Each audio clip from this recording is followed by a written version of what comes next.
এবং আমরা রেগুলার এই প্র্যাকটিসটা করেই আসছি আমরা হাউস হোল্ড অ্যাক্টিভিটিস। বাট এখানে যখন আমরা এটি সায়েন্স আকারে পড়তে চাচ্ছি তখন অবশ্যই সেটার পেছনে একটা সায়েন্টিফিক বেসিস থাকতে হবে। আমরা সেই বেসিস, সেই প্রিন্সিপালস গুলোই মূলত এখানে একটু শেয়ার করার চেষ্টা করব। গতদিন যেমন কথায় কথায় আমরা জানার চেষ্টা করেছিলাম ড্রাইং কাকে বলে। তো ড্রাইংটাকে এখানে একটা বইয়ের ডেফিনিশন দেওয়া আছে, তোমরা ডেফিনিশনটা নিতে পারো। এখানে বলা আছে it's a mass transfer process. শুরুতে বেশ কমপ্লিকেটেড করে ফেলা হলো। মাস ট্রান্সফার বলতে তাহলে আমরা কি বুঝতে চাচ্ছি, ওরা সহজ করে দিয়েছে। It's a removal of liquid from a wet material by application of heat. প্রত্যেকটা টার্ম খুব ইম্পর্টেন্ট এবং ইম্পর্টেন্টলি নোটিস করবে যখন তোমরা এগুলাকে অ্যাড্রেস করতে চাচ্ছ। যেমন ওরা বলেছে removal of liquid from a materials, এবং কিভাবে, by the application of heat. খেয়াল করে দেখো, রিমুভাল অফ লিকুইড কোন একটা ওয়েট সলিড থেকে, এটা অন্য প্রসেসেও হতে পারত। আছে কি অন্য কোনো প্রসেস আছে? হিট লিকুইড রিমুভ করতে পারতাম?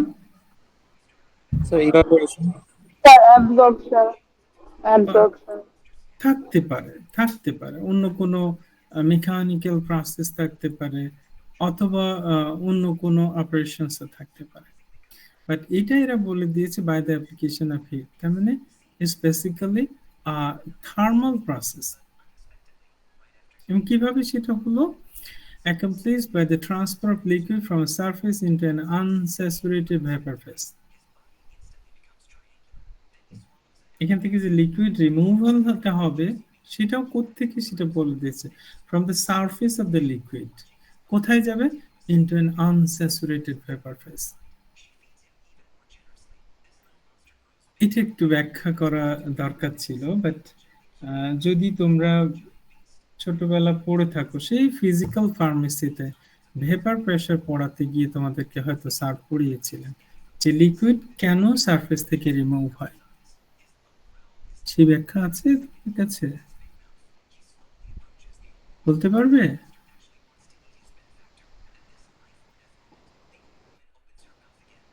So highest, the liquids at the surface with the highest energy. সারফেসে যে মলিকিউলস গুলো থাকে সেটা এনার্জি বেশি থাকে, তাই? Yes, sir. একটু এঁকে দেখাতে পারলে ভালো হতো। বাট এনিওয়ে তোমরা একটু যদি খেয়াল করো যে আমি একটা লিকুইড বডি যদি নিয়ে থাকি এবং লিকুইড বডির সারফেসে যে মলিকিউলস গুলো আছে এবং ইনার পার্টে যে মলিকিউলস গুলো আছে সেগুলোর ডিফারেন্সটা কোথায়? তুমি খেয়াল করে দেখো, ইনার যে মলিকিউলস গুলো আছে চারিদিকেই তার আদার মলিকিউলস গুলো আছে না, এবং সবগুলোর সঙ্গে সে বন্ডেড। ফলে কি হচ্ছে, ইনার মলিকিউলস গুলো ওরকম মুভ করতে পারে না, তারা একটা কাউন্টার ব্যালেন্সড পজিশনে থাকে, স্টেবল পজিশনে থাকে। কিন্তু সারফেসে যে মলিকিউলস গুলো সেটা নিচের দিকেই শুধু বিভিন্ন মলিকিউলস গুলো আছে এবং তার সঙ্গে বন্ডেড আছে, রাইট? ফলে কি হচ্ছে, সারফেস মলিকিউলসটা এক ধরনের টেনশন ফিল করে, এক ধরনের পুলিং ইফেক্ট পায়, যেগুলোকে তোমরা বলছো সারফেস টেনশন। ফলে কি হবে, সে এক্সাইটেড স্টেটে থাকে এবং তার যেহেতু উপরে আনস্যাচুরেটেড ফেজ, সুতরাং ন্যাচারালি সে চাইবে এই বন্ডটা ভেঙে সে আনস্যাচুরেটেড ফেজে চলে যেতে। কখন যেতে পারে এই বন্ড ভেঙে? যখন এই বন্ড ব্রেকিং এনার্জিটা তুমি তাকে দিবে। আমরা যখন হিট দিচ্ছি আলটিমেটলি এই হিটটা এই সারফেস মলিকিউলস গুলো রিসিভ করে এনার্জেটিক হবে এবং বন্ড ব্রেক করে আনস্যাচুরেটেড ফেজে এরা রিমুভ হবে, তাই না?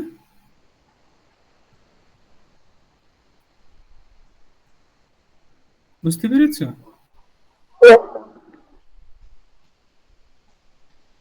So could you repeat? Well, আমি বলছিলাম যে সারফেস মলিকিউলস গুলো টেন্সড থাকে। কেন সেটা কি বুঝতে পেরেছো? Yes, sir. ইনার মলিকিউলস গুলো চারিদিকে মলিকিউলস গুলো আছে, চারিদিকের মলিকিউলস এর সঙ্গে সে বন্ডেড থাকে, ফলে একটা ব্যালেন্স পজিশনে থাকে। কিন্তু সারফেস মলিকিউলস গুলো শুধু নিচের দিকেই তার কাউন্টার পার্ট যে মলিকিউলস গুলো আছে, উপরে তো সে ফ্রি।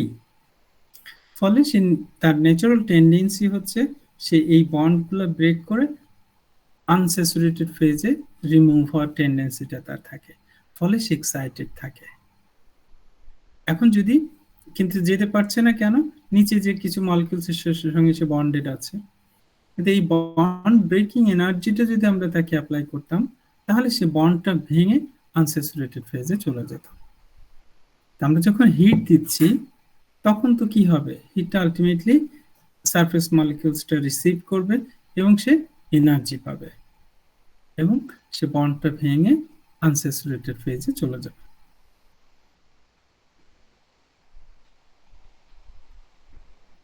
বুঝতে পেরেছো? Yes, sir. আচ্ছা, এখন তাহলে সারফেসে কি আছে?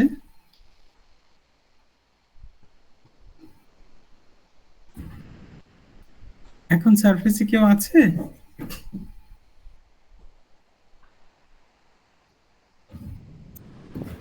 স্যার, এখন ইনার মলিকুল গুলা উপরে উঠবে। Wow, that's very good, that's very good. তখন কি হবে?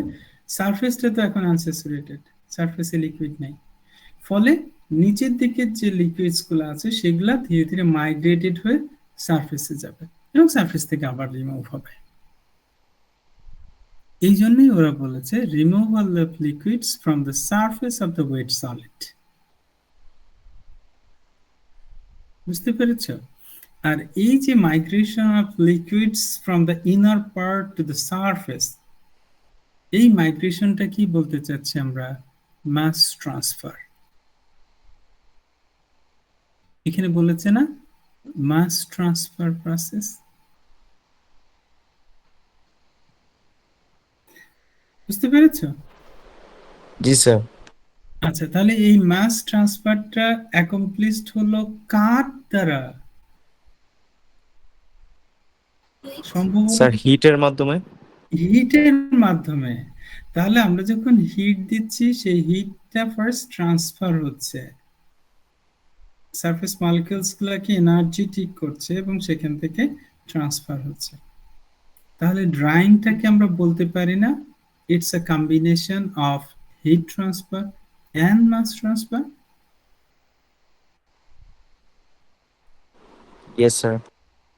ওকে, দ্যাটস ভেরি গুড। তাহলে এটা আমরা পরবর্তীতে আরেকবার একটু ব্যাখ্যা করার চেষ্টা করব আজকে। Let's see. এটাও যেমন বলেছে হিট মুভ হতে পারে, বাট সেগুলোকে আমরা ড্রাইং বলছি না।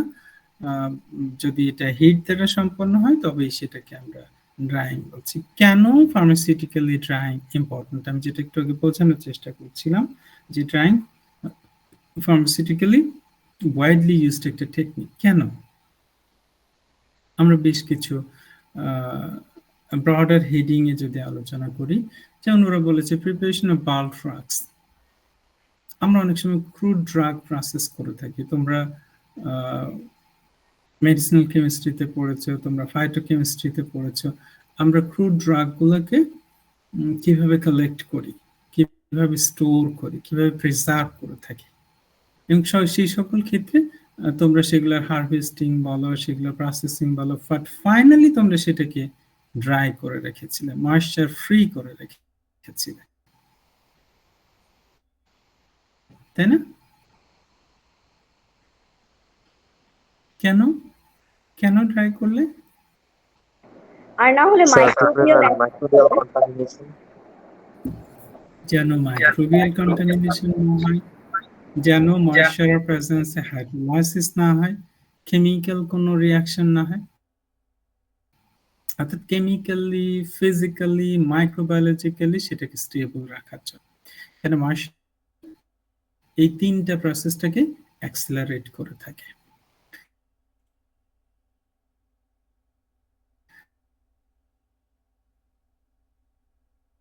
ড্রাগসের কথা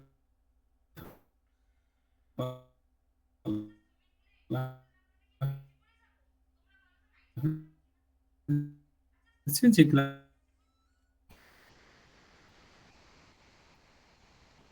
শুনতে পাচ্ছ? জি স্যার। ওকে, ইন পার্টিকুলার তারা কিছু ক্রুড ড্রাগস এর কথা বলেছে, from animal source, vegetable source, blood products এর কথা বলেছে, বায়োটেক প্রোডাক্টস এর কথা বলেছে, যেগুলো প্রিজার্ভ করার জন্য আমরা ড্রাইংটা ব্যবহার করে থাকি। সেক্ষেত্রে হয়তো বা কোন ধরনের ড্রাইং সেটা ভ্যারি করতে পারে। যেমন তোমরা হয়তো বলতে পারো ব্লাড প্রোডাক্টও কি তাহলে আমরা এইরকম হিট দিয়ে ড্রাই করব? তাই করি?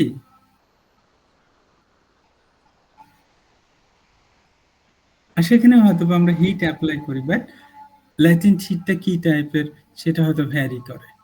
তো তোমরা জানো কি এই ধরনের প্রোডাক্ট কিভাবে ড্রাই করা হয়? কোন ধরনের ড্রায়ার ইউজ করা হয়?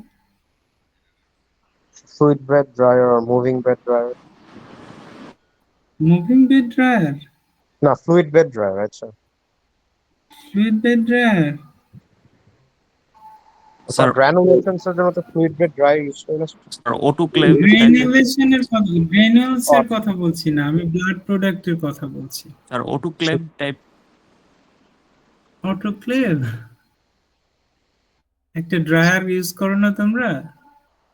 So তাহলে lyophilize করে ফেলবো তো স্যার? সবই লাইফলাইজেশন, দ্যাটস ভেরি গুড, যেটাকে তোমরা বলছো ফ্রিজ ড্রাইং। ফ্রিজ ড্রাই করে থাকি আমরা পড়বো এটা। হ্যাঁ, এরপর বলা হচ্ছে ইমপ্রুভড ক্যারেক্টারাইজেশন, অর্থাৎ আমরা একটা প্রোডাক্টের ক্যারেক্টার ইমপ্রুভ করার জন্য এটা করে থাকি। যেমন তোমরা যদি একটা পাউডারের কথা বলো বা গ্রেনিউলস এর কথা বলো, সেগুলো যদি আমরা ওয়েটেড অবস্থায় থাকে সেটা হ্যান্ডেল করাটা সহজ হবে, নাকি এটা ড্রাই হলে হ্যান্ডেল করাটা সহজ হবে? ড্রাই আচ্ছা, হলে dry স্যার। হলে। ন্যাচারালি ড্রাই ফেজি, এদের ফ্লো প্রপার্টিজ বলো, এদের মুভমেন্ট বলো, এদের কোহেশন বলো, এই জিনিসগুলো অনেক ইমপ্রুভড হতে পারে। Moisture content of dose sponge, যেমন কিছু কিছু ফর্মুলেশন আছে যখন আমরা বলছি যে এটা ড্রাই করার প্রয়োজন হবে, যেমন তোমরা পড়েছো ওয়েট গ্রানুলেশন প্রসেসে ট্যাবলেট তৈরি করেছো না? মনে আছে ওয়েট গ্রানুলেশন প্রসেসগুলো?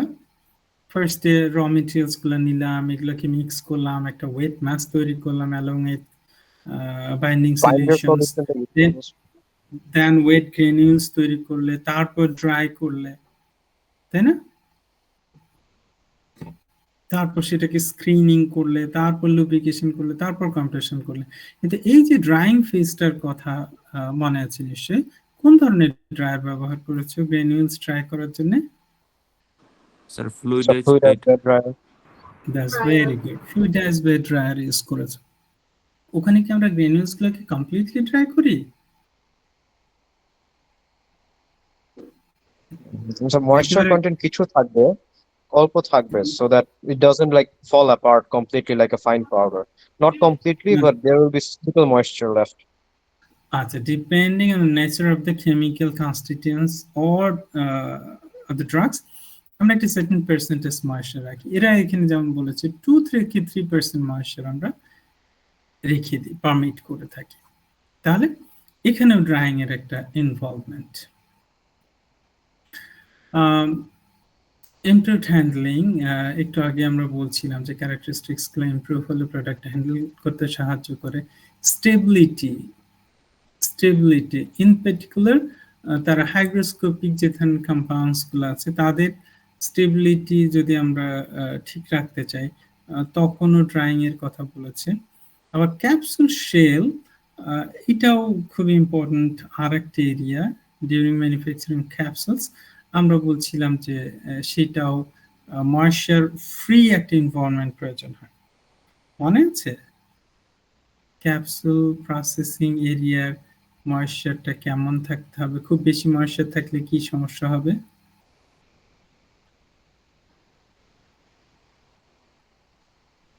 কি সমস্যা হয়?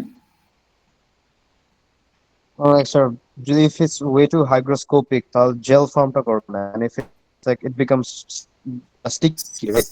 Soft There's and this sticky. moisture, it becomes Right, brittle and it right. breaks. It's capsule shells, basically gelatin in nature, and এরা যদি environmental ময়েশ্চারটা বেশি থাকে তাহলে এরা ময়েশ্চার অ্যাবজর্ব করবে এবং স্টিকি বা সফট হয়ে যাবে, যেটা প্রসেসিং এর জন্য ঠিক না। সুতরাং কিছু কিছু এরিয়া আমরা দেখলাম যেখানে ফার্মাসিউটিক্যালি ড্রাই বা ময়েশ্চার কন্টেন্ট একটা ইম্পর্টেন্ট ইস্যু হতে পারে।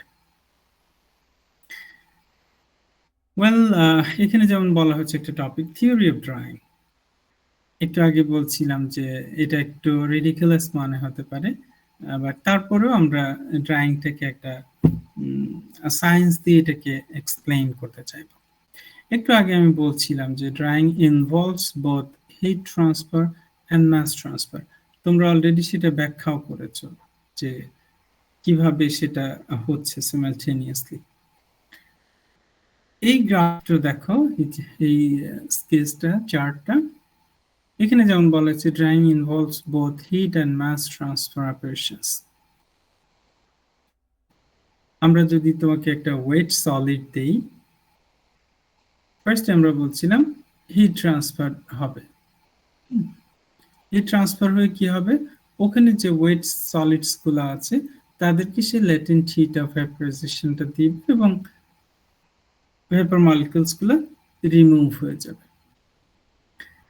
এট দ্য সেম টাইম কি হবে, সারফেস থেকে যখন এরা রিমুভ হয়ে যাবে তখন ইনার যে মলিকিউলস গুলো আছে সেগুলো ধীরে ধীরে মাইগ্রেটেড হয়ে সারফেসে আসবে এবং সেই সারফেস থেকে সেই মলিকিউলস গুলো রিমুভ হবে। সেই জন্য আমরা বলছিলাম হিট ট্রান্সফার একটা heat transfer and mass transfer both involves in drying operations. এটা তো আমাদের কাছে এখন ক্লিয়ার। এখন তোমরা হয়তো জিজ্ঞেস করতে পারো যে এই যে হিট ট্রান্সফারটা হচ্ছে কোন প্রসেসে, অথবা এই যে মাস ট্রান্সফারটা হচ্ছে ইনার পার্ট থেকে ধীরে ধীরে সারফেসে যাচ্ছে, এই মাইগ্রেশনটা কিভাবে হচ্ছে, এটা আরো ডিফারেন্ট আলোচনা, অত ডিটেইলস আমরা যাব না।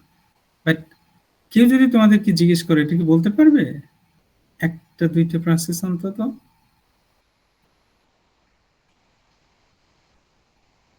হিট ট্রান্সফারটা কিভাবে হবে? Conduction, convection, radiation. এখানে কি রেডিয়েশন হবে? না, লিকুইড ট্রান্সফার হবে? কনভেকশন। Okay, fine. আর এই যে migration of liquids from the inner part to the surface of the wet solids, এটা কিভাবে হবে?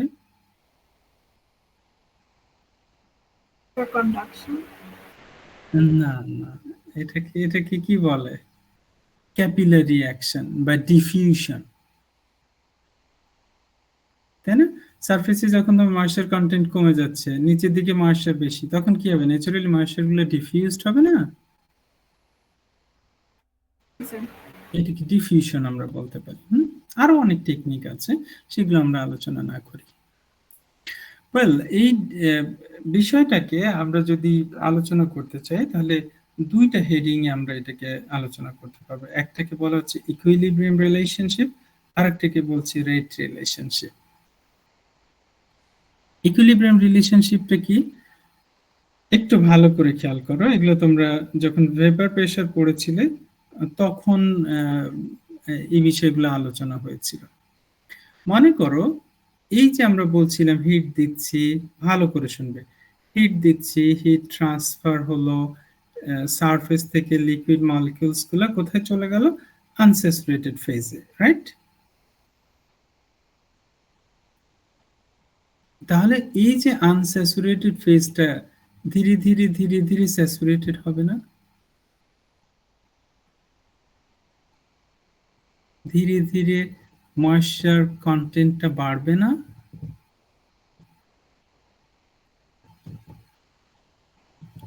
একটু কথা বলো তোমরা। ময়েশ্চার বাড়বে। সারাউন্ডিং এনভায়রনমেন্টে ধীরে ধীরে ময়েশ্চার কন্টেন্টটা বাড়বে, তাই না?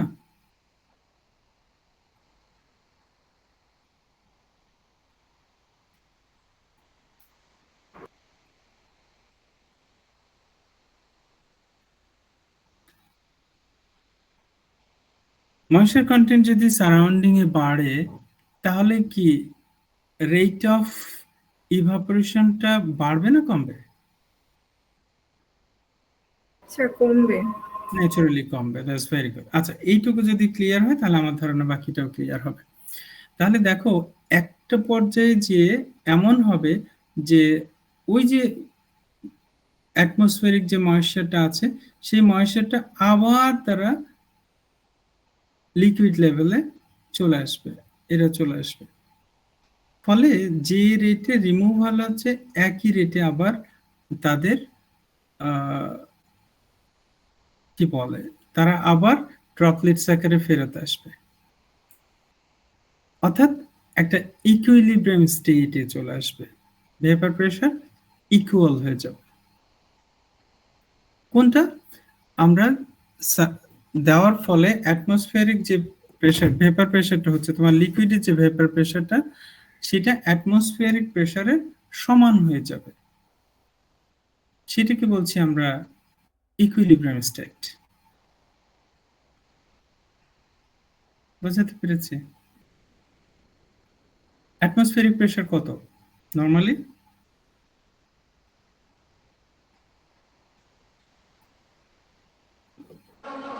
স্যার 1 ওয়ান বার বা 1 অ্যাটমসফিয়ারিক প্রেশার। ফাইন।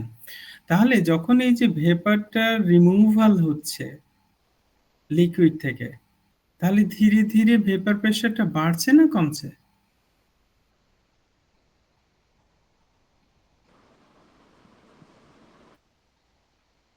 সারফেস থেকে লিকুইড রিমুভ হলে প্রেশারটা এই লিকুইডের ভেপার প্রেশার বাড়বে না কমবে?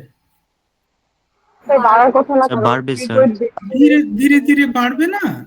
বাড়বে তো, ভেপার যেহেতু জেনারেটেড হচ্ছে, সুতরাং ভেপার প্রেশারটা বাড়বে।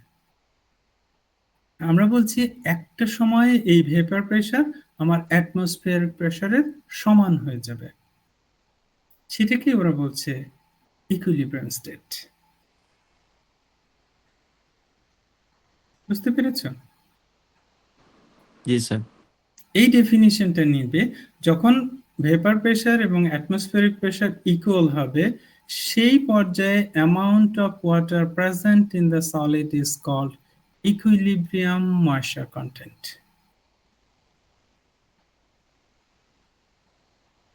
অনেক সময় তোমাদেরকে জিজ্ঞেস করতে পারে ইকুইলিব্রিয়াম ময়েশ্চার কন্টেন্ট কাকে বলে। অর্থাৎ অ্যাটমসফিয়ারিক প্রেশার এবং আমার লিকুইডের ভেপার প্রেশার যখন ইকুয়াল থাকে, সেই পর্যায়ে আমার ওয়েট সলিডে যে পরিমাণ ময়েশ্চার প্রেজেন্ট থাকবে সেটাকে বলছি আমরা ইকুইলিব্রিয়াম ময়েশ্চার কন্টেন্ট। জাস্ট এই ডেফিনিশনটা দেওয়ার জন্যই মূলত এই ইকুইলিব্রিয়াম রিলেশনশিপটা ব্যাখ্যা করা। আর রেট রিলেশনশিপটা কি? এই যে রিমুভালটা হচ্ছে না, রিমুভাল অফ লিকুইডস, সেটাকে আমরা ব্যাখ্যা করব কয়েকটা ফেজে। বাট টোটাল পিকচারটা একটু মাথায় রাখবে। আমি এই পিকচারটা দেখাই, দেখতে পাচ্ছ তোমরা। এক্স অ্যাক্সিস কি? Time. Time. Time. Y axis moisture moisture content. তাহলে আমি যখন একটা ওয়েট সলিডকে হিট দিচ্ছি, তারপরে সময়ের সঙ্গে সঙ্গে ময়েশ্চার কন্টেন্টের এই ধরনের একটা ট্রান্সফরমেশন আমরা লক্ষ্য করব। তাহলে শুরুতে দেখো ময়েশ্চার কন্টেন্টটা কোথায় ছিল? ওয়েট সলিডের এ পজিশনে ছিল। আমরা হিট দিচ্ছি, সময়ের সঙ্গে সঙ্গে ময়েশ্চার কন্টেন্ট ধীরে ধীরে ধীরে ধীরে কমে গেল, ঠিক আছে? বি পজিশনে আসলো, এ থেকে বি পজিশনে আসলো। আবার হিট দিচ্ছি ময়েশ্চার কন্টেন্ট কমে গেল, কমতে কমতে কমতে কমতে এটা সি পজিশনে আসলো। কিন্তু খেয়াল করে দেখো, এ থেকে বি পজিশনে যখন আসলো তখন কার্ভ যেমনটা আছে অলমোস্ট একটা linear relationship, right? Straight line না? জি স্যার। কিন্তু বি থেকে সি অনেকটা ফ্ল্যাট হয়ে গেল। এই রিমুভাল রেটটা কমে গেল, ফল করলো, তাই না? আগে যে রেটে কমেছে এখানে কি সেই একই রেটে কমেছে, ফল করলো না? এই জন্যে এ বি যে অংশটুকু সেটাকে বলা হচ্ছে কনস্ট্যান্ট রেট পিরিয়ড, অর্থাৎ রিমুভাল অফ লিকুইডটা কনস্ট্যান্ট ছিল, এই জন্য একটা লিনিয়ার রিলেশন পেয়েছে। আর বি থেকে সি যেটা আছে সেটাকে বলা হচ্ছে falling rate period, falling rate period.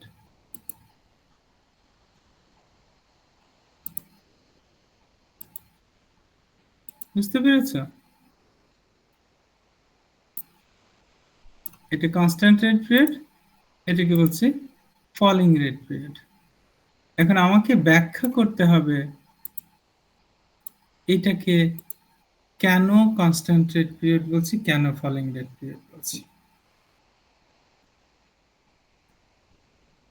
খেয়াল করে দেখো, এটার এক্সপ্লেনেশন আছে। এ যখন ছিল এই পর্যায়ে আমার ওয়েট সলিডের সব জায়গায় কিন্তু লিকুইড আছে, সারফেসে লিকুইড আছে, সারফেসে যথেষ্ট পরিমাণ ময়েশ্চার আছে। ফলে আমরা যখন হিট দিচ্ছি সারফেস থেকেই মলিকুলস গুলো রিমুভ হচ্ছে, ফলে রিমুভাল রেটটা কনস্ট্যান্ট একই রকম আছে। কিন্তু যখন বি পজিশনে আসছে তখন আমরা ধরে নিচ্ছি সারফেস মলিকুলস গুলো শেষ হয়ে গেছে। তখন কি হবে? ধীরে ধীরে নিচে থেকে লিকুইড গুলো মাইগ্রেট হয়ে সারফেসে যাবে, দেন এটা রিমুভ হবে।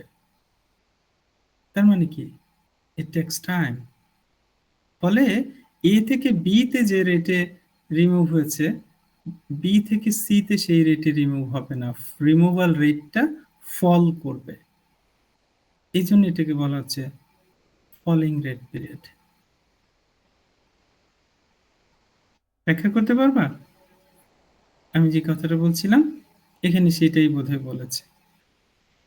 Usually in this period the moisture content of the product is relatively high and it is surface moisture outside individual particles which is being removed. অর্থাৎ কনস্ট্যান্ট রেট পিরিয়ডে মূলত সারফেস থেকে মলিকুলস গুলো রিমুভ হয়েছে। আর falling rate পিরিয়ডে in falling rate period, water migration from the product interior to the surface is mostly by molecular diffusion. And anyway, তারপরে এটার removal, ফলে রেটটা ফল করলো। বুঝতে পারবে?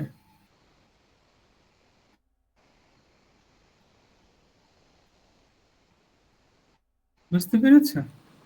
জি স্যার, বুঝতে পারছি। Yes, sir. ওকে, এই জিনিসটাকেই সায়েন্টিস্টরা প্লট করলো, removal of liquids from the surface by the application of heat, এটাকে একটা প্লট করলো এবং তার এর নাম দিল ড্রাই কার্ভ। এখানে কি ঘটনা ঘটছে?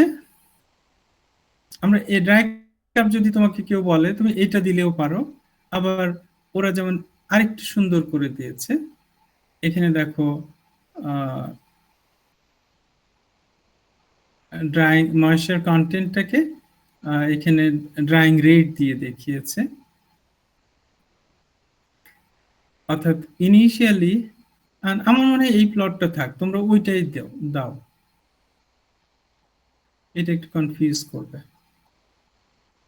ফার্স্ট ফলিং, সেকেন্ড ফলিং এত ব্যাখ্যা করার দরকার নেই। এই স্লাইডটা বাদ দিয়ে দিও, হ্যাঁ?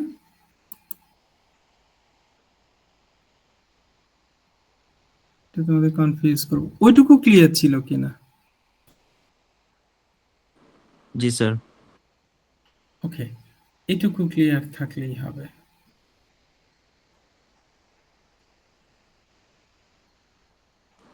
স্যার সিএমসিটা কি বলতেছেন? CMC critical moisture content. কেন ক্রিটিক্যাল ময়েশ্চার কন্টেন্ট তোমরা ব্যাখ্যা করতে পারবো না? তোমরা দেখো এই পজিশনে যে ময়েশ্চার কন্টেন্টটা ছিল সেটা তুমি যত সহজে রিমুভ করতে পেরেছো by the application of heat, B পজিশনে যখন আসছে ময়েশ্চার কন্টেন্টটা, এখান থেকে ময়েশ্চার ফার্দার রিমুভ করাটা কি সহজ ছিল? না স্যার। দ্যাটস ওয়াই এটাকে বলা হচ্ছে critical case, critical issues, and the moisture content at this stage can be referred to as critical moisture content. Just গল্পের মতো করে মনে রাখো, এত সায়েন্স দরকার নেই। জি স্যার। ওকে, তাহলে আমরা চলে যাই, চলো ড্রায়ারে। ড্রায়ার কাদেরকে বলছি? মূলত যে ধরনের ইকুইপমেন্টস যাদের দ্বারা আমরা ড্রাইং প্রসেসটা সম্পন্ন করব তাদেরকে বলছি ড্রায়ার। ড্রায়ারটাকেও নানানভাবে আমরা ক্যাটাগরাইজ করতে পারি, যেমন ওরা হিট ট্রান্সফারের বেসিসে ড্রায়ার কেমন হতে পারে, মাস, তারপর ড্রায়ার যে আমরা ম্যাটেরিয়ালসটা হ্যান্ডেল করব সেইটার বেসিসেও ড্রায়ারটাকে ক্যাটাগরাইজ করা যেতে পারে। আমরা একটা দুইটা ড্রায়ারের নাম শিখে রাখি, যেমন ড্রাইং অফ ওয়েট সলিডস। যদি এটা ওয়েট সলিড বা ওয়েট গ্রেনিলস বা ওয়েট পাউডার্সটাকে আমরা করতে চাই তখন তিন ধরনের ড্রায়ার পেতে পারি। একটাকে বলা হচ্ছে কনভেকটিভ ড্রাইং, এক্সাম্পল হিসেবে আমরা tray dryer, tunnel dryer, rotary dryer এদের কথা বলতে পারি।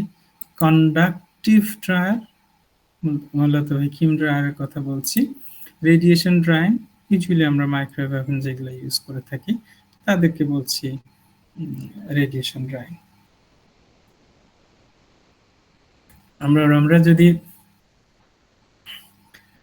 সলিউশন বা সাসপেনশন, আই মিন লিকুইড কোনো সাবস্টেন্সকে ড্রাই করতে চাই তখন আমরা ড্রায়ার ব্যবহার করে থাকি, যেমন ড্রাম ড্রায়ার, এটাকে বলা হচ্ছে কাইন্ড অফ কনভেকটিভ ড্রাইং। আবার কন্ডাকটিভ ড্রাইং এর এক্সাম্পল হিসেবে আমরা ফ্রিজ ড্রায়ার নিতে পারি। আমরা tray dryer, vacuum dryer, drum dryer, fridge dryer সবই পড়ব, তখন তোমরা জাস্ট একটু মিলিয়ে দেখার চেষ্টা করবা যে এদেরকে কেন আমরা কন্ডাকটিভ বলছি, কেন কনভেকটিভ বলছি। অর্থাৎ আমরা খেয়াল করবো যে ওই ধরনের ড্রাইং এ হিট ট্রান্সফারটা হচ্ছে এই স্পেসিফিক প্রসেসে। বাট এটা আমাদের জন্য খুব ইন্টারেস্টিং হতে পারে, তা হচ্ছে একটা ড্রায়ার আমরা যখন ইউজ করতে চাচ্ছি তখন মেটেরিয়ালসটা আমরা কিভাবে হ্যান্ডেল করব ওই ড্রায়ারে তার বেসিসে।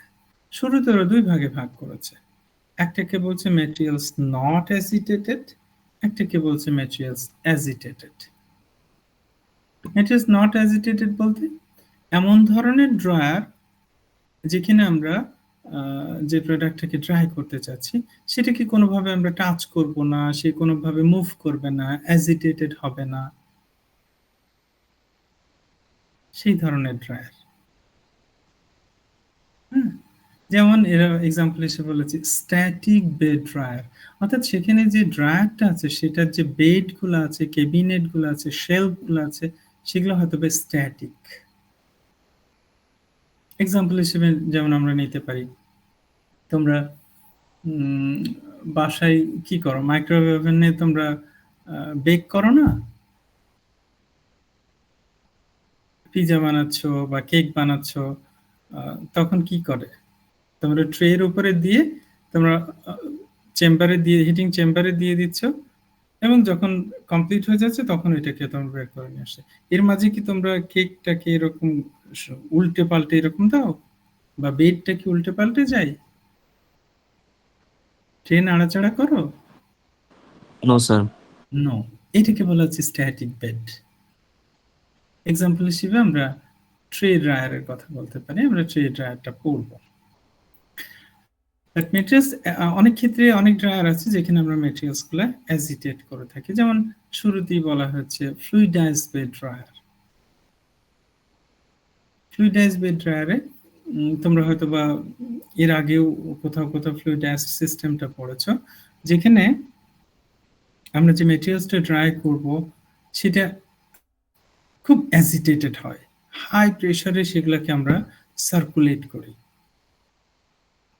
তার মানে কি, প্রোডাক্ট ফ্লুইডাইজড হয়, প্রোডাক্ট ফ্লুইডের মতো বিহেভিয়ার শো করে, ফ্লুইড ফ্লোর মতো বিহেভিয়ার শো করে। আমরা পড়ব fluidized bed dryer. Moving bed dryer, অর্থাৎ এমন কোন ড্রায়ার আছে যেখানে বেড ইটসেলফ মুভ করে along with the products being dried, যেটাকে আমরা ড্রাই করতেছি সেটা সহই সে বেডটা মুভ করে, এই জন্য এটাকে বলা হচ্ছে মুভিং বেড ড্রায়ার। আর একটাকে বলা হচ্ছে pneumatic dryer. Pneumatic dryer kind of ফ্লুইডাইজ system. এখানেও আমরা দেখব যে প্রোডাক্টগুলো অ্যাজিটেটেড হচ্ছে এবং সেগুলোকে অ্যাটোমাইজ করা হচ্ছে এবং হাই প্রেসারে তাদেরকে মুভ করা হয়। তো ম্যাটেরিয়ালস অ্যাজিটেটেড ক্যাটাগরিতে অন্তত 3 ধরনের আছে, 3 ধরনের থেকেই আমরা একটা একটা করে পড়ার চেষ্টা করব। মুভিং বেড ড্রায়ার হিসেবে এখানে যেমন রোটারি ড্রায়ারের কথা বলছি, আমরা পড়তে পারি। ফ্লুইডাইজ সিস্টেম ফ্লুইডাইজ বেড ড্রায়ার পড়তে পারি। নিউমেটিক ড্রায়ারে আমরা স্প্রে ড্রায়ারটা এখান থেকে আলোচনা করব। তো সেটাই মূলত আমাদের পরবর্তী আলোচনা, স্ট্যাটিক বেড ড্রায়ার হিসেবে আমরা কাকে নিলাম, ট্রে ড্রায়ার। শুরু করব আমরা। জি স্যার।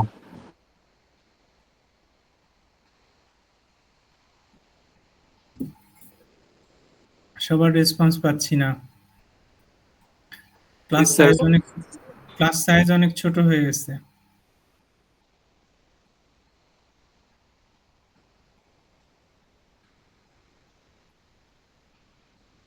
হ্যাঁ, কেউ কিছু বলছিলে? আরিফিন, রশিদ কিছু বলছিলে? স্যার শুরু করা যায় স্যার। ওকে, ফাইন। আমরা অন্তত একটা ড্রায়ার আজকে আলোচনা করি। যেমন একটু আগে আমরা বলছিলাম স্ট্যাটিক বেড ড্রায়ার। আমি এখানে অনেকগুলো স্লাইড আছে, অনেক বর্ণনা আছে, এগুলো আমি কিচ্ছু আলোচনা করব না। আমরা এর আন্ডারে কেন এটাকে স্ট্যাটিক বেড ড্রায়ার বলা হচ্ছে এটা তো ক্লিয়ার না আমাদের?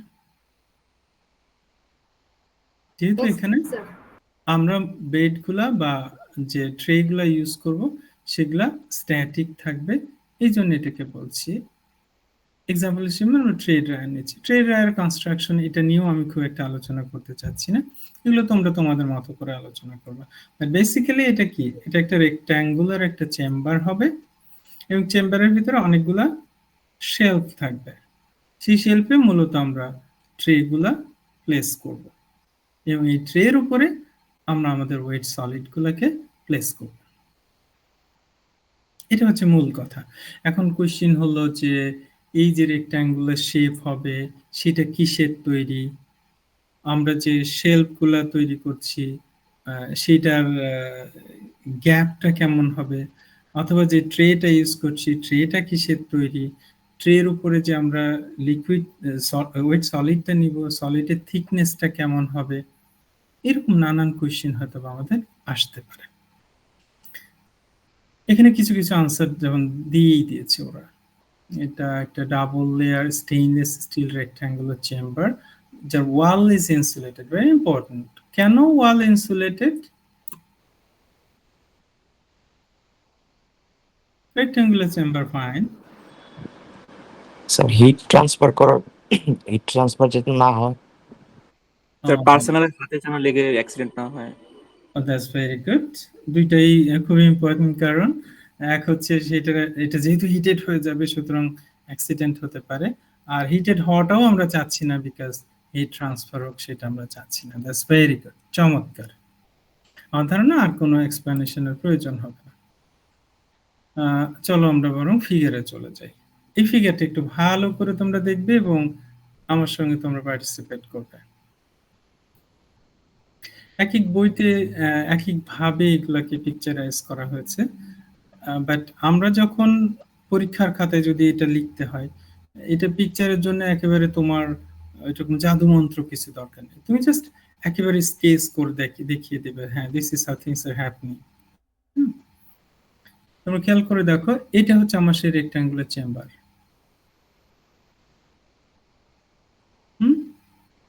এর ভিতরে অনেকগুলো ট্রে প্লেস করা হয়েছে, একটা শেলফের উপরে ট্রে দেওয়া হয়েছে। কয়টা ট্রে আছে এখানে?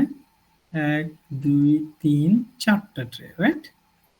এবং এই প্রত্যেকটা ট্রে এর উপরে দেখো ওয়েট সলিড গুলা এখানে প্লেস করা হয়েছে। ওয়েল, হিটিং সোর্স হিসেবে আমরা ব্যবহার করেছি একটা হিটার। এখানে হিটারটা দিয়েছে এবং বাইরে থেকে এয়ার ইনলেট করা হয়েছে, এয়ার সাপ্লাই দেওয়া হচ্ছে। এয়ারটা ইনিশিয়ালি দেখো এই হিটার অ্যাটাচমেন্টে আসছে, হিটার। তাহলে বাইরে থেকে আমরা বোধহয় কোল্ড এয়ারে দিয়েছিলাম, হিটারের প্রেজেন্সে রিকোয়ার্ড হিটটা তারা নিবে এবং এখন এরা হট এয়ার আকারে এখান থেকে পাস করবে, রাইট? এটা হট এয়ার, রাইট? হ্যাঁ না বলো তোমরা। এটা হট এয়ার। এখানে খেয়াল করে দেখো একটা স্ক্রিন দেওয়া আছে, একটা ফিল্টার দেওয়া আছে। এই ফিল্টার কি কেন দিল?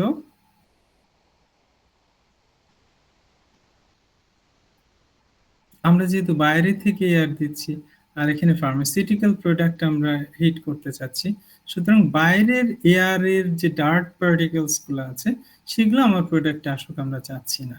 এই স্ক্রিন সেই ডার্ট পার্টিকেলস গুলোকে রিমুভ করবে।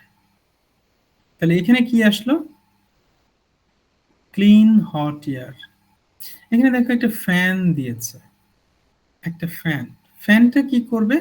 এই হট এয়ার গুলোকে রেগুলেট করবে, কোন ডিরেকশনে যাবে, কোন ভলিউমে যাবে, কোন ভেলোসিটিতে যাবে, এই জিনিসগুলো ফ্যান কন্ট্রোল করবে। এই ছবিতে কি দেখাচ্ছে? ফ্যানটা হট এয়ারটাকে কোথায় পাঠাচ্ছে? একদম বটম যে ট্রেটা আছে সেই ট্রে এর উপর দিয়ে পাস করাচ্ছে। তাহলে খেয়াল করে দেখো, এখান থেকে যখন হট এয়ার গুলা পাস করবে তখন এই ওয়েট সলিডের যে সারফেস মলিকিউলস গুলো আছে তারা এই হট এয়ার থেকে ল্যাটেন্ট হিট অফ ভেপারাইজেশনটা রিসিভ করবে, করে এইগুলা ভেপার আকারে সারফেস থেকে রিমুভ হয়ে যাবে। Very simple, very simple. তোমরাই বলো তো, এই এয়ারটা যখন এই পজিশনে আসবে, এয়ারের ময়েশ্চার কন্টেন্ট এখানকার চেয়ে এখানে বেশি হবে না কম হবে? বেশি হবে। ময়েশ্চার বেশি কন্টেন্ট হবে। বেশি হবে, ফাইন। এয়ারের টেম্পারেচারটা এখানকার চেয়ে বেশি হবে না কম হবে? কম হবে। কম হবে ন্যাচারালি। এই এয়ারটাকেই সাপ্লাই দেওয়া হয়েছে কোথায় দেখো? এই ট্রেতে। তাহলে এই ট্রের উপর দিয়ে যখন যাবে তখন আমার এয়ারের টেম্পারেচারটা কমে গেল না? জি স্যার। আমরা কি সেই কম এয়ারে বিকজ এটা হিটার আছে এখানে। Wow, that's very good. খেয়াল করে দেখো, এই এয়ারটা যখন এখান থেকে পাস করছে তখন আবার এই হিটারের অ্যাটাচমেন্টে আসছে এবং সে আবার হিটেড হয়ে যাচ্ছে। ফলে এরা যখন প্রত্যেকটা ট্রের উপর দিয়ে পাস করবে তখন ট্রের যে ওয়েট সলিডটা আছে সেই ওয়েট সলিডে latent heat of vaporisation supply দেবে এবং এরা ন্যাচারালি ভেপারাইজ হবে এবং একটা পর্যায়ে এরা এয়ারগুলো এখান থেকে এক্সহস্ট হবে। আমরা একটা নির্দিষ্ট সময় পর্যন্ত এই অপারেশনটা চালাই। নিশ্চয়ই আমাদের অভিজ্ঞতা আছে এবং আমরা জানি এটা হয়তো 10 মিনিটস, 20 মিনিটস, 30 মিনিটস এটা যদি অপারেট করে তাহলে আমার লিকুইডটা, সরি, আমার গ্রেনিউলসগুলো বা পাউডারসগুলো ড্রাই হয়ে যাবে। তখন কি করব? আমরা এই ট্রেগুলা বের করে নিয়ে আসবো, নিয়ে এসে লিকুইড ড্রাই প্রোডাক্টসগুলোকে রিমুভ করে আবার নতুন একটা লট সেখানে প্লেস করে আমরা ড্রাইংটা আবার কন্টিনিউ করতে পারি। তার মানে কি? It's kind of batch type operation. এক ব্যাচ শেষ হলো, এক লট শেষ হলো, আবার আর এক লট আমরা লোড করলাম। খুব কঠিন কিছু? না স্যার। No, sir.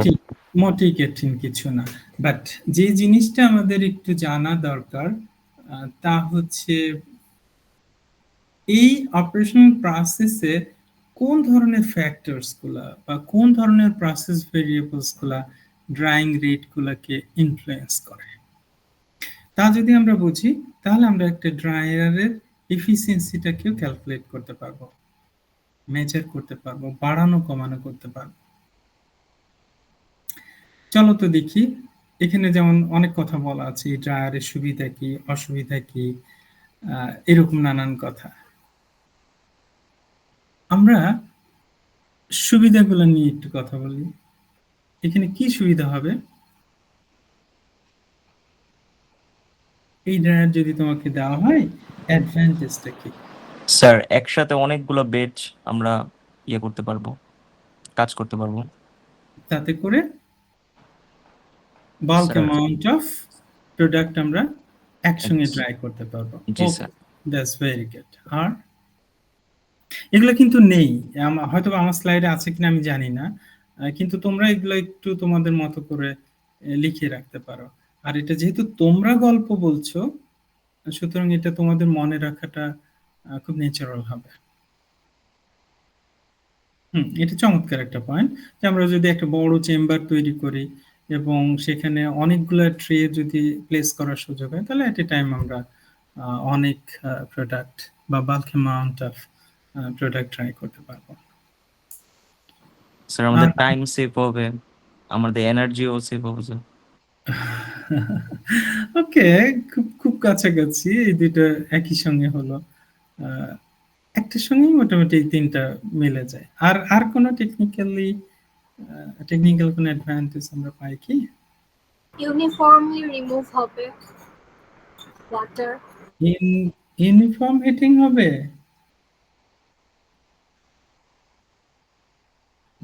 হিটিংটা কি ইউনিফর্ম হবে তাই বলছো? ময়েশ্চার রিমুভাল যে রেটটা এটা ইউনিফর্ম হবে। তাই কি? আমি তো আরো ভাবছিলাম এটা তোমরা বলবে এই ড্রায়ারের একটা সমস্যা। তোমরা খেয়াল করে দেখো, সারফেসের যে মলিকিউলস গুলো আছে, লিকুইড মলিকিউল, সেগুলো কিন্তু শুরুতেই রিমুভ হয়ে যাচ্ছে, কিন্তু ইন্টেরিয়র পার্টে যে লিকুইডস গুলো আছে সেগুলো ফার্স্টে মাইগ্রেটেড হবে, তারপরে এটা রিমুভ হবে। সুতরাং উপরের পার্টিকেলস এবং নিচের পার্টিকেলস কি একইভাবে হিটেড হবে? নো স্যার, তাহলে এটা ডিসঅ্যাডভান্টেজে যাবে। এইটা বরং ডিসঅ্যাডভান্টেজে, চলো আমরা নিয়ে যাই এটাকে, ডিসঅ্যাডভান্টেজে আলোচনা করব। অ্যাডভান্টেজ আর কিছু? স্যার ফ্যান স্ক্রিনের জন্য স্টেবিলিটি মেইনটেইন করা যায়, মাইক্রোবিয়াল কেমিক্যাল স্টেবিলিটি। ওকে, ড্রায়ার তো আমরা বয়লিং টেম্পারেচার ইউজ করি, সুতরাং এই টেম্পারেচারে মাইক্রোবস টেকা খুব কঠিন। আর তারপরেও আমরা কন্টামিনেশন রিমুভ করার জন্য এখানে একটা ফ্যানের প্রভিশন রেখেছি। এটা হয়তো আমার প্রোডাক্টকে সেভ করতে পারো। ওকে, ফাইন, নিলাম। আর কিছু?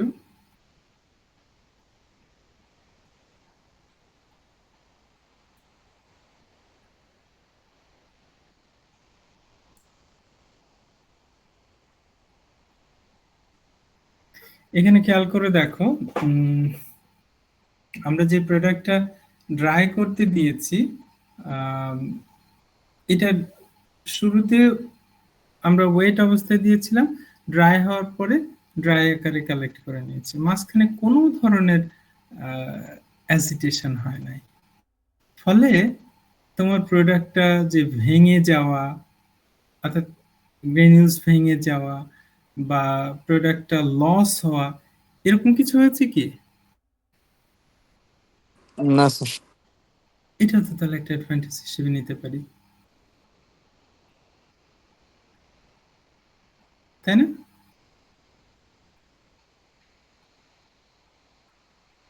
ওকে, আমরা পেলাম কিছু অ্যাডভান্টেজ। এবারে চলো তো এটা লিমিটেশনসটা একটু ক্যালকুলেট করি। এবং লিমিটেশন শুধু আমরা দেখব না, ফার্মাসিস্ট হিসেবে আমরা লিমিটেশনসটা কিভাবে ওভারকাম করতে পারি সেটাও আমরা আলোচনা করব। বলো তো শুরুতেই তাহলে আহ, কে বললে যেন যে ইউনিফর্ম হিটিং এর কথা বলছিলে?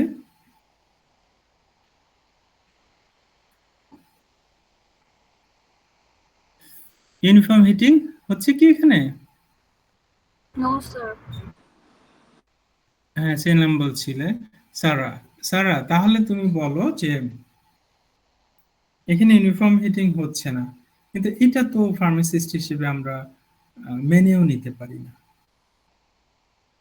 তাই না? খেয়াল করে দেখো যে অনেক সময় এমন হতে পারে যে এই ইন্টেরিয়র যে সলিডস গুলো আছে সেগুলা ড্রাই করতে আমার ড্রাইং টাইমটা অনেক বেশি লাগছে, ফলে কি হচ্ছে উপরের দিকের মলিকিউলস গুলো ওভারহিটেড হয়ে যাচ্ছে না? Yes, sir. ওকে, তাহলে এই প্রবলেমসটা কিভাবে আমরা করব, ওভারকাম করব? আইডিয়াটা তোমাদের মাথা থেকে আসবে।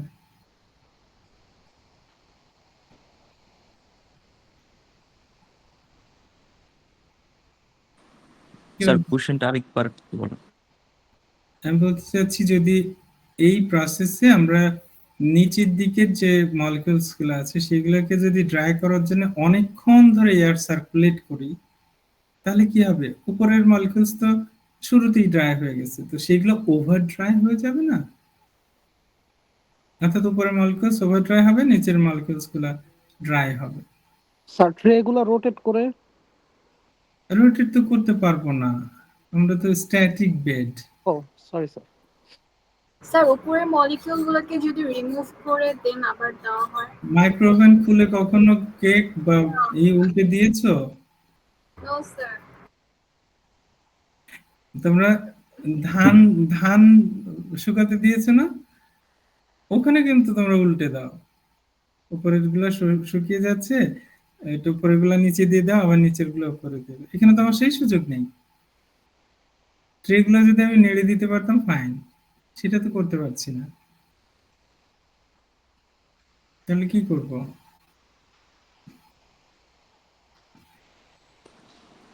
স্যার হিটিংটা স্যার গ্যাপ গ্যাপ দিয়ে করলে স্যার সময় দিয়ে। তাতে হিটিং এফিসিয়েন্সি খুবই পুয়ার হবে, কমার্শিয়ালি এগুলো ভায়াবল হবে না। তাহলে স্যার উপরের দিকে স্যার একটা কুলার টাইপের কিছু দিলে। কি বলে?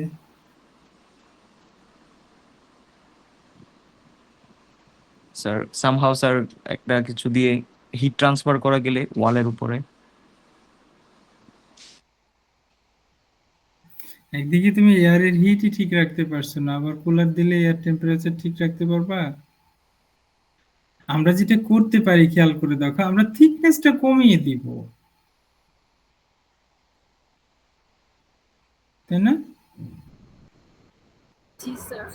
আমরা যে সলিডটা নিয়েছি এটা থিকনেসটা কমিয়ে দেব যেন কুইকলি এটা ড্রাই হয়ে যায়, তাহলে ওভার ড্রাইং এর চান্সটা কমে যাবে। এটা একটা উপায় হতে পারে, এটা একটা লিমিটেশনস, আমরা এইভাবে ওভারকাম করতে পারি। আর কোনো লিমিটেশনস এখানে আছে?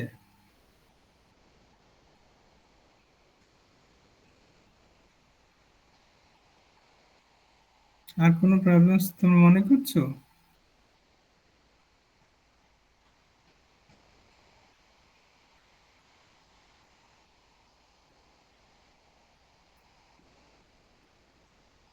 ফিল্টার টাইম মতো চেঞ্জ না করলে এয়ার ফ্লো কমে যাবে। এয়ার ফ্লো তো আমরা এয়ার ইনলেট তো একই রাখবো, ওইটা তো তোমার এয়ার প্রেশারটা সবসময় ঠিক রাখতে হবে। তোমরা খেয়াল করে দেখো এখানে একটা বড় প্রবলেম আছে, তা হচ্ছে একটু আগে যেটা আমরা বলছিলাম যে অ্যাডভান্টেজ হিসেবে যাকে দেখালাম সেটা আবার ডিসঅ্যাডভান্টেজ হতে পারে। যেমন এখানে আমরা বলছিলাম লিকুইড ওয়েট সলিড গুলোকে আমরা টাচ করি না, ফলে কি হচ্ছে প্রোডাক্ট লসটা কম হচ্ছে। তোমরা খেয়াল করে দেখো এখানে প্রোডাক্টগুলো যেহেতু অ্যাজিটেটেড হচ্ছে না, ফলে আমার যে গ্রেনিউলস গুলো যদি রাফ সারফেস থেকে থাকে, তাহলে যখন ড্রাই হয়ে আসছে তখন রাফটাও ইমপারফেকশনস থাকছে না? রাফ রাফ এজ থেকে যাচ্ছে না, সারফেসটা অনেক আনইভেন না, জি স্যার। তাতে কি হবে? স্যার আমার প্রোডাক্ট কোয়ালিটি ভালো হবে না স্যার। প্রোডাক্টের ফ্লো প্রপার্টিসটা পুয়ার হবে, তাই না? জি স্যার। এটাও একটা লিমিটেশন। আরেকটা খেয়াল করে দেখো, এখানে আমরা ট্রিগুলো যখন দিচ্ছি, লোড হলো, এগুলা ড্রাইং কমপ্লিট, আমাকে সুইচ অফ করে বসে থাকতে হচ্ছে, ভিতরে ঠান্ডা হলে তারপরে আমরা ট্রেগুলা বের করছি। ট্রেগুলা বের করে নিয়ে এসে এইখান থেকে প্রোডাক্টগুলা রিমুভ করে আবার নতুন একটা ওয়েট সলিড দিয়ে তারপর ট্রেগুলো আবার প্লেস করতে হচ্ছে। ততক্ষণে তোমার ভিতরের হিট যেটা ছিল সেটাও লস হলো, আবার নতুন করে তোমাকে প্রিহিট করতে হচ্ছে। তার মানে লোডিং আনলোডিং এর মাঝে অনেক বড় একটা গ্যাপ থেকে যাচ্ছে, তাই না? জি স্যার। আমরা এটা ওভারকাম করতে চাই, কিভাবে করব?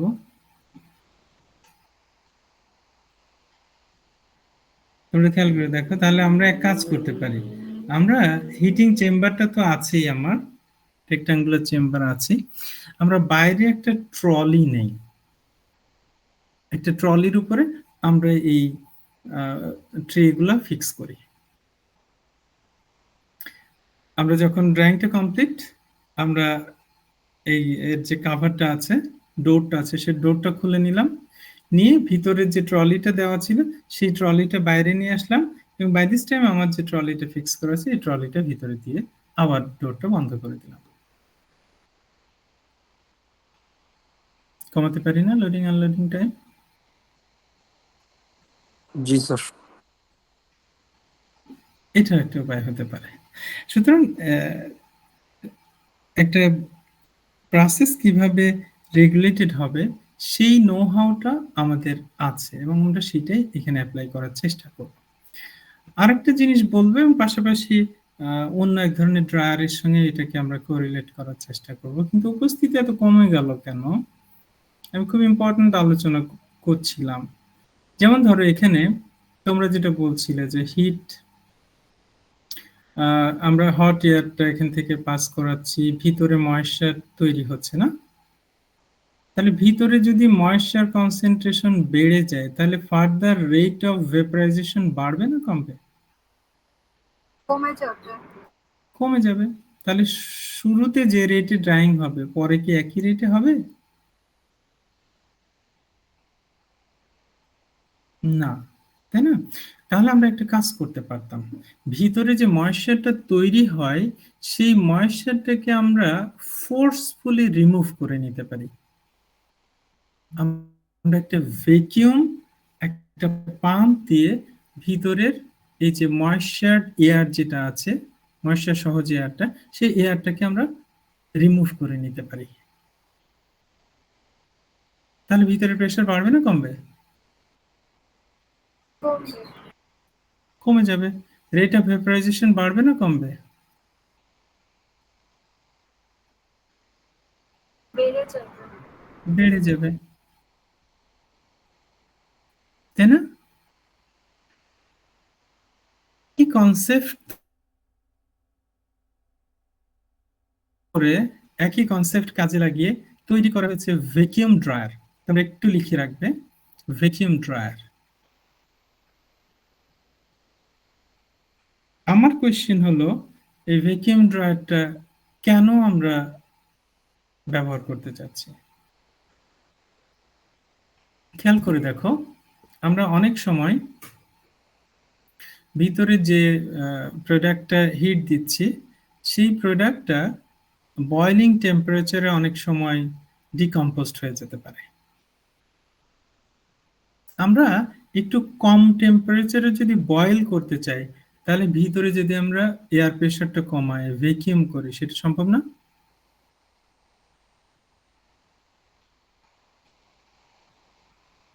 আমরা যে ভ্যাকুয়ামের কথা বলছিলাম, ভ্যাকুয়াম যদি করি ভিতরে প্রেসারটা কমে যাবে না? জি স্যার। তাহলে বয়লিং টেম্পারেচার বাড়বে না কমবে? স্যার কমে যাবে স্যার। বয়লিং টেম্পারেচার কমে যাবে। ইভেন ওয়াটারের ক্ষেত্রেই যদি বলো, তাহলে নর্মাল অ্যাটমসফিয়ারিক প্রেসারে water বয়েলস at 100 degree Celsius, but তুমি যদি এটাকে ভ্যাকুয়াম করো তাহলে ওয়াটার দেখা যাবে 50-60 ডিগ্রি সেলসিয়াস বয়েল করছে। ফলে তুমি তোমার প্রোডাক্টটাকে সেভ করতে পারো। অনেক ক্ষেত্রে থার্মোলেবাইল এই ধরনের প্রোডাক্টগুলোকে ড্রাই করার জন্য আমরা ভ্যাকুয়াম ড্রায়ার ব্যবহার করতে পারি। বুঝতে পেরেছো? ভ্যাকুয়াম ড্রায়ার তাহলে একটা সুবিধা তোমাকে দিল। কি সুবিধা দিল বলো? স্যার বয়লিং পয়েন্ট কমানো। কমিয়ে তাতে কি সুবিধা হলো?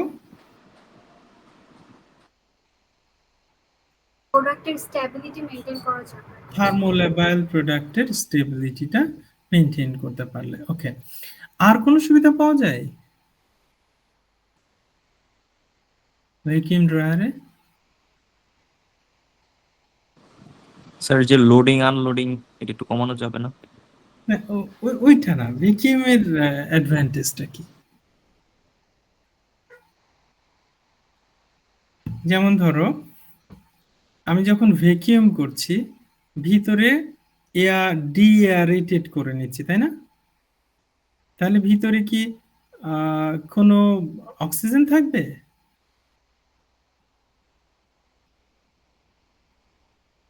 No sir. তাহলে অক্সিজেন যদি না থাকে তাহলে অক্সিজেনের প্রেজেন্সে যদি কোনো কম্পাউন্ডস অক্সিডাইজড হয়ে যেতে পারে, সেগুলোকে আমরা সেভ করতে পারলাম না।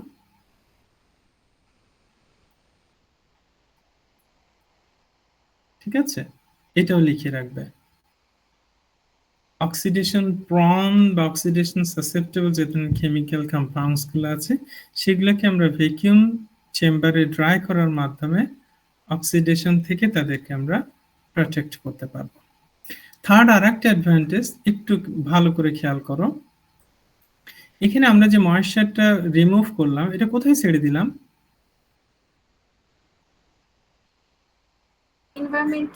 এনভায়রনমেন্টে ছেড়ে দিচ্ছি। কিন্তু যেহেতু এটা ওয়াটারের ভেপার, এনভায়রনমেন্টে ছেড়ে দিচ্ছ, ইট ম্যাটার্স নাথিং। এনভায়রনমেন্টের টেম্পারেচার বাড়লো তাতে আমার কি? কিন্তু এটা যদি কোনো টক্সিক কোনো সলভেন্ট হয় এনভায়রনমেন্টে ছাড়তে পারবে? No sir. এটা যদি খুব এক্সপেন্সিভ কোনো সলভেন্ট হয় ছাড়তে মন চাইবে? এয়ারে ফেলে দিতে মন চাইবে?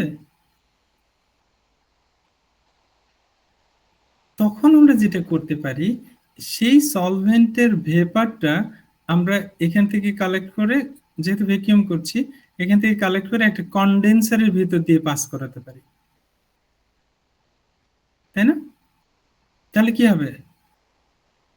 ওই ভেপারটা আবার লিকুইডে কনভার্ট হয়ে যাবে না? জি স্যার। এবং ওই সলভেন্টটা তুমি আবার রিসাইকেল করো। তার মানে সলভেন্ট রিকভারির একটা সুযোগ তৈরি হবে যদি আমরা ভ্যাকুয়াম ড্রায়ার ব্যবহার করতে পারি। আমি অন্তত ব্রডার হেডিং এ তিনটা অ্যাডভান্টেজের কথা বললাম, থেকে অ্যাড করার চেষ্টা করবা। অনেক সময় তোমাদেরকে ভাইবা বোর্ডে হয়তো জিজ্ঞেস করতে পারে what type of advantages we can exploit by using lower temperature এ আমরা ড্রাই করার সুযোগ পাচ্ছি বয়লিং পয়েন্ট কমিয়ে, সেকেন্ড হচ্ছে সলভেন্ট রিকভারির সুযোগ থাকছে, থার্ড হচ্ছে অক্সিডেশনের থেকেও আমরা আমাদের প্রোডাক্টগুলোকে রক্ষা করতে পারবো। মনে থাকবে? আছে কোথায় যেন ভ্যাকুয়াম ড্রায়ার আছে, তোমরা একটু দেখে নিও। হ্যাঁ, এই যে ভ্যাকুয়াম ড্রায়ার আছে, একটু দেখে নিও। এই যে বলছিলাম যে সলভেন্ট রিকভার করে আমরা একটা কন্ডেন্সারের ভিতর দিয়ে পাস করে এটা কালেক্ট করতে পারি। ঠিক আছে?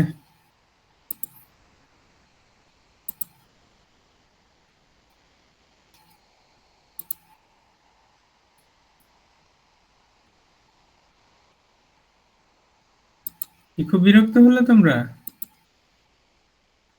No sir. না স্যার। আচ্ছা, ঠিক আছে। নামাজের সময় চলে যাচ্ছে। আজকে তাহলে আমরা এখানেই শেষ করি। যদি সব ঠিকঠাক থাকে তাহলে নেক্সট থার্সডে ইনশাল্লাহ দেখা হবে। সে পর্যন্ত ভালো থেকো সবাই। আসসালামু আলাইকুম স্যার। স্যার আসসালামু আলাইকুম স্যার। আল্লাহ হাফেজ স্যার। স্যার আসসালামু আলাইকুম। ওয়ালাইকুম আসসালাম।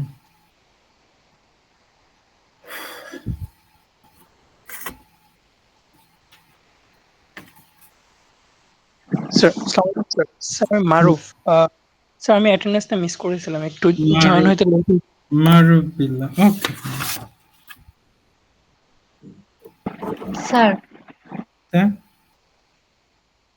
তাসনিয়া আজাদ সামিয়া অ্যাটেন্ডেন্সটা মিস করেছি।